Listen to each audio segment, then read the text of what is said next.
सबसे ज़्यादा तो मुझे जो पीड़ा पहुंचाता है वो है जो हमारे समाज के जो बुद्धिजीवी लोग हैं, थोड़े से लालच के लिए वो क्या करते हैं, खाने में मिलावट करते हैं, या नकली दवा बेचते हैं। जिस दवा को लेकर पेशेंट ठीक होने की उम्मीद लगाता है वो और ज़्यादा बीमार हो जाता है और वो धीरे धीरे उसकी मौत हो जाती है। तो ये कहाँ का न्याय है? मैं जितने भी लोग जो खाने में मिलावट करते हैं, जो नकली दवा बेचते हैं, मैं उनसे हाथ जोड़ के निवेदन करता हूं, ऐसे काम ना करें। क्योंकि आध्यात्मिक दृष्टि से देखें तो उन्हें इस थोड़े से लाभ के लिए बहुत बड़ी सजा चुकानी पड़ेगी। क्यों? क्योंकि एक आस्था, एक विश्वास लेकर जो पेशेंट होता है वो दवा लेता है और दवा ही नकली है। हम देखते हैं कि डॉक्टर हमें सजेस्ट करता है कि आप फ्रूट खाएं और फ्रूट के अंदर पेप्सिसाइड मिलाते हैं। इंजेक्शन लगाया और वो ऑलरेडी इतनी बड़ी हो गई। और आजकल तो एक और पैटर्न चल रहा है कि वो तरबूज में देखें, मीठा शरबत के इंजेक्शन इंजेक्ट लग देते हैं, वो रेडिश करके लाल हो जाता है। हमने कभी पहले ऐसे नहीं देखा कि जो पूरा स्वभाव होता था तरबूज का वो एक जैसा होता था, खरबूजे का, तरबूज का, या मीठा या फीका, या कम फीका या कम मीठा, बस। लेकिन अब ये दो तरह के आने लग गए, कुछ हिस्सा मीठा, बाकी सब फीका। ये सारे परिणाम है पेप्सिसाइड के। लोग इंजेक्शन लगा देते हैं, सब्जियों के अंदर कीटनाशक दवा डाल देते हैं और हम ही इंसान का दुश्मन है। कहाँ लिखा हुआ है कि सनातन धर्म के अंदर जो हमारी विरासत है, जहाँ श्री राम ने, जहाँ श्री कृष्ण ने, जहाँ गीता का ज्ञान दिया और मानव को कैसे जीना है इसकी समझ दी, और वहाँ हम इंसान ही इंसान के दुश्मन हो गए और हम ही लोग दोषी हो गए। कितने अनेकों लोग इस नकली दवा के कारण, इस मिलावट के कारण मृत्यु को प्राप्त हो रहे हैं। मैं उनसे निवेदन करना चाहता हूं, ऐसा काम ना करें। इस जन्म में क्या, कई जन्मों में भी आपकी मुक्ति नहीं होने वाली है। और आज ही अपने आप को ये थोड़ी सी ज्ञान की बात समझ आ जाए आपको, आपका जीवन परिवर्तित हो सकता है। अनेकों उदाहरण हमारे धर्म ग्रंथों के अंदर भरे हुए हैं। राजा हरिश्चंद्र, थोड़ी सी समझ आई और उसको लगा कि भाई ऐसे घर से जाके भिक्षा ले आया जहां पर कहीं मृत्यु ना हो, समझ आ गई। क्षत्रिय राजा पीपा सब कुछ छोड़कर ईश्वरीय ज्ञान और ईश्वर के अंदर विलीन हो गया, सब कुछ राजपाट छोड़कर। राजा नरपत, कहते हैं ना, नरपत एक सिंहासन सोया, सपने भया भिखारी, अछत राज बिछरत दुख पाया, सोगत भई हमारी।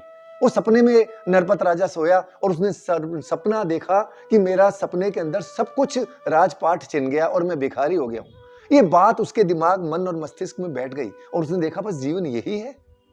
और उसने राजपाट सब छोड़कर बोले ये भी तो सपना ही है, मनुष्य जो हम जी रहे हैं ये भी तो सपना ही है। ये थोड़ी सी बात। गुरु नानक देव जी के यहाँ उन्होंने भूमिया ठग को, सदना कसाई का उद्धार किया। जो कसाई काटता था, रोज बकरों को काटता था, तो उसने कहा देखा ये तो कितने जन्मों से मैं इसे काटता हूँ, अगले जन्म में ये मुझे काटता है, मैं इसे काटता हूँ। ये समझ आ गई, गुरु नानक देव जी ने उसको ज्ञान दिया, बस उसका जीवन परिवर्तित हो गया। हम भी यही चाहते हैं कि इंसान का दुश्मन ना बने और ये मिलावट थोड़े से लालच के लिए न जाने कई बार ऐसा होता है। और प्रकृति का नियम भी है, जो हम दूसरों के साथ व्यवहार करते हैं वो हमारे साथ होने वाला है। जब हम दूसरे बच्चों को, दूसरे पेशेंट्स को कई लोभ के कारण नकली दवा देते हैं या खाने में मिलावट करते हैं, वो उससे हमारे बच्चे भी प्रभावित होंगे। और धर्म ग्रंथों में यहां तक लिखा हुआ है कि जिस परिवार के लिए जो लोभ लालच करके बहुत पैसा कमा रहा है ना, अंत में वो तेरा परिवार भी काम नहीं आएगा।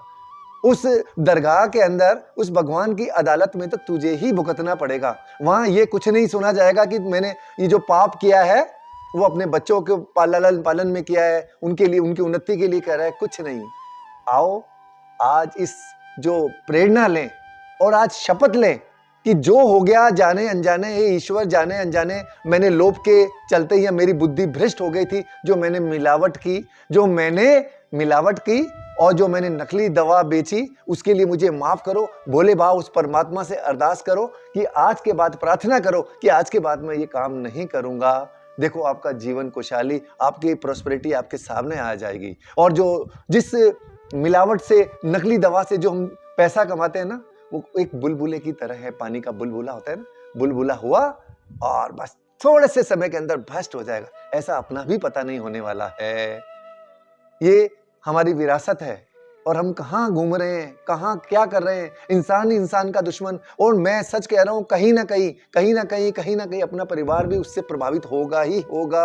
ये सत्य है, अटल है। मैं नहीं कह रहा हूँ, हमारे सारे धर्म ग्रंथ कह रहे हैं, चाहे गीता हो, चाहे बाइबल हो, चाहे कुरान हो, चाहे गुरु ग्रंथ साहब हो, चाहे कोई भी धार्मिक ग्रंथ हो, सब में यही लिखा हुआ है कि जो हम दूसरों के लिए व्यवहार करेंगे वो व्यवहार हमारे साथ होने वाला है। अगर हम अच्छे काम करेंगे तो वो मल्टीप्लाई होकर हमारे पास में वापस लौटने वाले हैं। अगर हम किसी की निंदा करेंगे, चुगली करेंगे, धोखा करेंगे और अनिति से कमाया हुआ पैसा अनेकों हमारे शारीरिक रोग लेके आएगा, हमें परेशानियां देगा।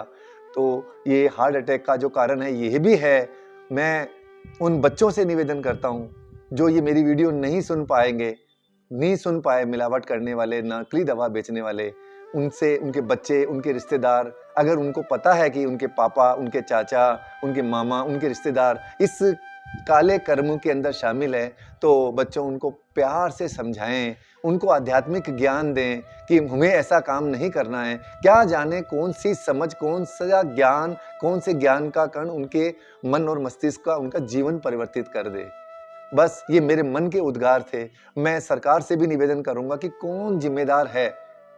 आप लोग बहुत बड़े-बड़े कानून बनाते हैं, चाहे युद्ध के लिए शुद्ध, शुद्ध के लिए युद्ध, न जाने क्या-क्या नाम देते हैं कि और एक टेम्परेरी उसका व्यवस्था करते हैं। आप चाहे नियम कितने भी बना लें, लेकिन बहुत भारी सजा इनको दें। पहली बात तो जो ये वीडियो सुन रहे हैं, अगर जाने अनजाने गलती से भी वो मिलावट कर रहे हैं, नकली दवा बेच रहे हैं, तो आज ही कमिटमेंट कर लें और परमात्मा से, ईश्वर से, उस अल्लाह से, वाहिगुरु से और यीशु से अरदास करें कि जाने अनजाने हमसे गलती हो गई, आज के बाद मैं ये काम नहीं करूंगा। देखो आपका परिवार कितना खुशहाल रहेगा। बस ये कमिटमेंट लें और आज से शुरुआत करें। तो और जो सरकार में बैठे हैं हमारे राजनेता हैं, उनसे निवेदन है कि कड़े कानून बनाने के साथ साथ वो इम्प्लीमेंट भी करें, उसको लागू भी करें। अगर कुछ समय के बाद अगर फिर भी वो करते हैं तो कड़ी सजा दें, समाज के अंदर एक मैसेज जाए, क्योंकि ये भी एक 302 धारा के बराबर ही है। इसको कहते हैं हम स्लो डेथ। धीरे धीरे उस व्यक्ति को भरोसे के माध्यम से हम उसकी मृत्यु कर रहे हैं, स्लो डेथ कर रहे हैं, उसको धीरे इसको मार रहे हैं। उसके अंदर आपका परिवार भी हो सकता है, मेरा परिवार भी हो सकता है, जो बेचने वाले हैं, जो काम करने वाले हैं, उनका परिवार भी हो सकता है। ये कहाँ हमारी संस्कृति है इस भारत के देश के अंदर, जहाँ हमारी विरासत है। इस कहाँ सनातन के अंदर लिखा हुआ है कि इंसान ही इंसान का दुश्मन होगा। आइए जीवों की रक्षा करें, प्राणियों की रक्षा करें। और ये जो अटैक चल रहे हैं बच्चों के अंदर, छोटे छोटे बच्चों के अंदर अटैक चल रहे हैं और कुछ बीमारी हो जाती है, वो दवा लेने जाते हैं, दवा नकली, कैसे वो क्योर होंगे, कैसे वो ठीक होंगे। आओ आज से ही हम शपथ लें कि ऐसे कार्य नहीं करेंगे। और ईश्वर ने जो हमें मनुष्य का जामा दिया है ना, बहुत जन्म बिछड़े थे माधो, ये जन्म तुम्हारे लेखे, कह रविदास आस कर लीजिए चिर भयो दर्शन देके। रविदास जी ने कितनी अच्छी बात लिखी है कि ना जाने कितने जन्मों जन्मों के बाद हमको मनुष्य का जामा मिला है, और उस मनुष्य का जामा को हम समझें। जिस तरह पेड़ से गिरा हुआ फल दोबारा नहीं लगता, ऐसे ये मनुष्य जन्म दोबारा हमें नहीं मिलेगा। इसकी कीमत जानिए, प्यार से रहें, नेक नीति से कमाएं और अपने जीवन का आनंद लें। ये मेरा भाग 3 था। चौथे भाग में मैं आपको प्राणायाम के बारे में बताने वाला था, पर ये विषय ऐसा लगा, मेरे मन के अंदर उद्गार हुए कि मैं उनसे निवेदन करूं, कहीं ना कहीं ईश्वरीय ज्ञान उनके दिमाग में आ जाए और वो इस काले कारनामों से दूर होकर अपने जीवन को अपने परिवार के साथ रहकर समाज में एक अच्छा मैसेज देकर खुशहाल बना सकें।